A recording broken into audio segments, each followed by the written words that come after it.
Smart phone ഉപയോഗിക്കുന്ന നമ്മളിൽ പലരും നമ്മുടെ ഫോണിൻ്റെ സ്ക്രീൻ ലോക്ക് ചെയ്തു വയ്ക്കാറുണ്ട്. ഇതിനായി പാറ്റേൺ ലോക്കുകൾ, പാസ്വേഡ്, ഫിംഗർ പ്രിന്റ് സ്കാനർ, എന്തിനേറെ പറയുന്നു നമ്മുടെ കണ്ണിൻ്റെ കൃഷ്ണമണി പോലും സ്കാൻ ചെയ്യാൻ സാധിക്കുന്ന ഐറിസ് സ്കാനർ സംവിധാനം പോലുമുള്ള സ്മാർട്ട് ഫോണുകൾ ഇന്ന് വിപണിയിൽ ലഭ്യമാണ്. എന്നാൽ നമുക്ക് എന്തെങ്കിലും ഒരു അത്യാഹിതം സംഭവിക്കുമ്പോഴാണ് നമ്മൾ ഇത്തരത്തിൽ ഫോൺ ലോക്ക് ചെയ്ത് വയ്ക്കുന്നതിൻ്റെ ഭവിഷ്യത്ത് നാം മനസ്സിലാക്കുക. അതായത് ആർക്കെങ്കിലും ഒരു റോഡ് അപകടമോ മറ്റോ സംഭവിച്ചാൽ അവരുടെ ഫോൺ തന്നെ എടുത്ത് അവർ അവസാനം ഫോണിലൂടെ സംസാരിച്ച വ്യക്തിയുമായി ഈ അപകടത്തിന്റെ വിവരങ്ങൾ ഫോണിലൂടെ അറിയിക്കാൻ സാധിക്കാതെ വരുന്നു. എന്നാൽ നിങ്ങളുടെ ഫോൺ ലോക്ക് ചെയ്ത് വെച്ചിരുന്നാൽ പോലും ഇത്തരം അടിയന്തര ഘട്ടങ്ങളിൽ നിങ്ങളുടെ ഏറ്റവും അടുത്ത ബന്ധുവിനെ നിങ്ങളുടെ ഫോൺ ഉപയോഗിച്ച് തന്നെ വിവരങ്ങൾ അറിയിക്കാൻ സാധിക്കും. അതെങ്ങനെ ചെയ്യാമെന്ന് നമുക്ക് നോക്കാം.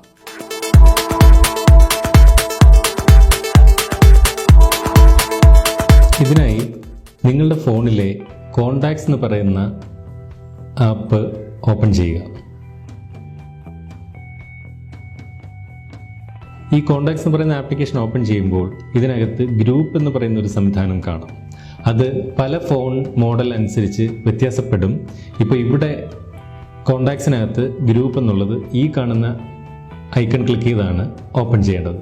എന്നാൽ ചില ഫോണുകളിൽ ഇതുപോലെ കോണ്ടാക്ട്സ് ആപ്ലിക്കേഷൻ്റെ സെറ്റിംഗ്സ് ക്ലിക്ക് ചെയ്യുമ്പോഴാണ് ഗ്രൂപ്പ് എന്ന് പറയുന്ന ഓപ്ഷൻ കാണാൻ സാധിക്കുക. മറ്റ് ചില ഫോണിൽ ഇതുപോലെ കോണ്ടാക്ട്സ് ആപ്ലിക്കേഷനിൽ ഇത്തരമൊരു ഐക്കൺ ആയിരിക്കും ഗ്രൂപ്പിനെ സൂചിപ്പിക്കുന്നത്. എന്തായാലും ശരി, നിങ്ങളുടെ ഫോണിലെ കോണ്ടാക്ട്സ് ആപ്ലിക്കേഷനിൽ ഗ്രൂപ്പ് എന്ന് പറയുന്ന ഒരു ഓപ്ഷൻ കാണാം. അത് ഓപ്പൺ ചെയ്യുക. അപ്പോൾ നമ്മുടെ ഫോണിൽ നമ്മുടെ കോണ്ടാക്ട്സുകളെ വിവിധ ഗ്രൂപ്പുകളാക്കി മാറ്റി ഓർഗനൈസ് ചെയ്യാനുള്ളൊരു സംവിധാനമാണിത്. അതായത് നമ്മുടെ കൂടെ വർക്ക് ചെയ്യുന്നവരെല്ലാം കോ വർക്കേഴ്സ് എന്ന് പറയുന്ന ഒരു ഗ്രൂപ്പിൽ ഉൾപ്പെടുത്താം. അങ്ങനെ പല പല ഗ്രൂപ്പുകൾ നമുക്ക് വേണമെങ്കിൽ നിർമ്മിക്കാം. അത്തരം ഗ്രൂപ്പുകൾക്കിടയിൽ ICE എമർജൻസി കോണ്ടാക്ട് എന്ന് പറയുന്ന ഒരു ഗ്രൂപ്പ് കാണും. ICE എന്ന് വെച്ചാൽ ഇൻ കേസ് ഓഫ് എമർജൻസി. ആ ഗ്രൂപ്പ് നിങ്ങൾ ഇതുപോലെ ഓപ്പൺ ചെയ്യുക. അപ്പോൾ നിങ്ങളുടെ ഫോണിൽ നോ മെമ്പേഴ്സ് എന്നായിരിക്കും ഒരുപക്ഷെ കാണിക്കുന്നത്. അപ്പോൾ പുതുതായി നമ്മുടെ ഈ എമർജൻസി കോണ്ടാക്ട്സ് ഗ്രൂപ്പിലേക്ക് നമ്മുടെ ഫോണിലെ കോണ്ടാക്ട്സുകൾ ആഡ് ചെയ്യാനായി ഇത്തരത്തിൽ പ്ലസ് സിമ്പൽ കാണാം. അത് ക്ലിക്ക് ചെയ്യുക. അപ്പോൾ നമുക്ക് വേണമെങ്കിൽ പുതിയ ഒരു കോണ്ടാക്റ്റ് ക്രിയേറ്റും ചെയ്യാം. നമ്മുടെ ഫോണിൽ ആൾറെഡി സേവ് ചെയ്തിരിക്കുന്ന കോണ്ടാക്ട്സുകളെ ഇത്തരം എമർജൻസി കോണ്ടാക്ട്സ് ഗ്രൂപ്പുകളിലേക്ക് ഉൾപ്പെടുത്താനും സാധിക്കും. ഞാനിപ്പോൾ ആഡ് എക്സിസ്റ്റിംഗ് കോണ്ടാക്ട് എന്ന് പറയുന്ന ഓപ്ഷൻ ക്ലിക്ക് ചെയ്ത് നമ്മുടെ ഫോണിൽ തന്നെയുള്ള നമ്മുടെ ഏറ്റവും അടുത്ത ഒരു റിലേറ്റീവിൻ്റെ നമ്പർ വേണമെങ്കിൽ നമുക്ക് ഈ ഒരു ഗ്രൂപ്പിലേക്ക് ആഡ് ചെയ്യാം.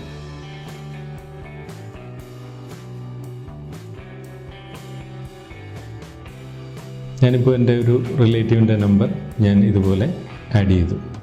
നമ്മളിപ്പോൾ ചെയ്തത് ICE എന്ന് പറയുന്ന എമർജൻസി കോണ്ടാക്റ്റ് ഗ്രൂപ്പിലേക്ക് നമ്മുടെ ഏറ്റവും ക്ലോസ് റിലേറ്റീവായ നമ്മുടെ സഹോദരൻ്റെയോ സഹോദരിയുടെയോ അല്ലെങ്കിൽ ഭാര്യയുടെയോ അമ്മയുടെയോ അച്ഛൻ്റെയോ ആരുടെയെങ്കിലും ഒരാളുടെ നമ്പർ, അതായത് നമുക്കൊരു അത്യാഹിതം സംഭവിച്ചാൽ നമ്മൾ ഏറ്റവും ആദ്യം ആരെയാണോ കോണ്ടാക്ട് ചെയ്യേണ്ടത് ആ വ്യക്തിയുടെ നമ്പർ ഇതുപോലെ ICE എമർജൻസി കോണ്ടാക്ട്സ് ഗ്രൂപ്പിലേക്ക് ഉൾപ്പെടുത്തി. ഇനി നിങ്ങളുടെ ഫോൺ ഇത്തരത്തിൽ ലോക്ക് ആയിരിക്കുന്ന സമയത്ത് നിങ്ങൾക്ക് എന്തെങ്കിലും ഒരു അത്യാഹിതം സംഭവിച്ചാൽ അങ്ങനെ വരാതിരിക്കട്ടെ എന്ന് പ്രാർത്ഥിക്കാം. നിങ്ങളുടെ ഫോൺ ലഭിക്കുന്ന ആൾക്ക് ഇത്തരത്തിൽ ആ ലോക്ക് സ്ക്രീനിൽ നിന്ന് തന്നെ ചിലപ്പോൾ ഇവിടെ എമർജൻസി കോൾ എന്ന് പറയുന്ന ഒരു ഓപ്ഷൻ ചില ഫോണുകൾ കാണാം. അല്ലെങ്കിൽ ഇതുപോലെ കോൾ ചെയ്യാനുള്ള ഒരു ഐക്കൺ കാണാം. അത് ക്ലിക്ക് ചെയ്യുക. അപ്പോൾ ഇതുപോലൊരു ഡയലറാണ് കാണുന്നത്. അവിടെ ഇത്തരം ഒരു സിമ്പൽ ഒരു പക്ഷേ കാണും. അതിൽ ക്ലിക്ക് ചെയ്താൽ നമ്മൾ എമർജൻസി കോണ്ടാക്ട്സ് ഗ്രൂപ്പിലേക്ക് ആഡ് ചെയ്ത വ്യക്തിയുടെ നമ്പർ ഈ ഫോൺ ലഭിച്ച ആൾക്ക് കാണാൻ സാധിക്കും. ഇനി ഇവിടെ നിന്നുകൊണ്ട് അതിൽ ക്ലിക്ക് ചെയ്തുകൊണ്ട് ആ നമ്പറിലേക്ക് ഫോൺ ചെയ്യാൻ സാധിക്കും.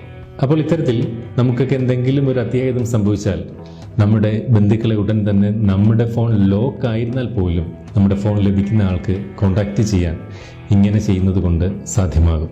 എല്ലാവരുടെ സ്മാർട്ട് ഫോണിലും ഇത്തരം ഒരു എമർജൻസി കോൾ എന്ന് പറയുന്ന ഒരു സംവിധാനമുണ്ട്. എന്നാൽ പലർക്കും ഇതെന്താണെന്നോ എന്തിനുപയോഗിക്കുന്നുവെന്നോ അറിയില്ല. അതുകൊണ്ട് നിങ്ങൾ ഏത് വീഡിയോ ഷെയർ ചെയ്തില്ലെങ്കിലും ഈ വീഡിയോ വാട്സപ്പിലൂടെയോ ഫേസ്ബുക്കിലൂടെയോ ഒന്ന് ഷെയർ ചെയ്ത് നിങ്ങളുടെ സുഹൃത്തുക്കളിലേക്കും ബന്ധുക്കളിലേക്കും എത്തിക്കാൻ ശ്രമിക്കുക.